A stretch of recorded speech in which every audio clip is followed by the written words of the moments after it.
સુરતમાંથી એક અગત્યના સમાચાર।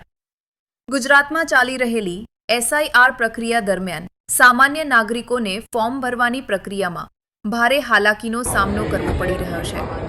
શહેરના અનેક વિસ્તારોમાં બીએલઓ અને નાગરિકો વચ્ચે અસમંજસની પરિસ્થિતિ ઊભી થઈ રહી છે, જેના કારણે લોકોમાં ભારે રોષ અને નિરાશા જોવા મળી રહી છે।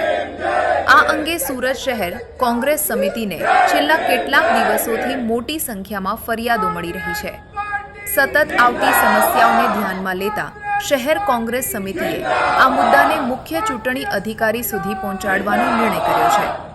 કોંગ્રેસ સમિતિના જણાવ્યા મુજબ આવતીકાલે 26 નવેમ્બર 2025ના બુધવારે બપોરે 12 વાગ્યે અટવા લાઇન્સ સ્થિત કલેક્ટર કચેરી ખાતે મુખ્ય ચૂંટણી કમિશનરને આવેદનપત્ર આપવામાં આવેલું હતું।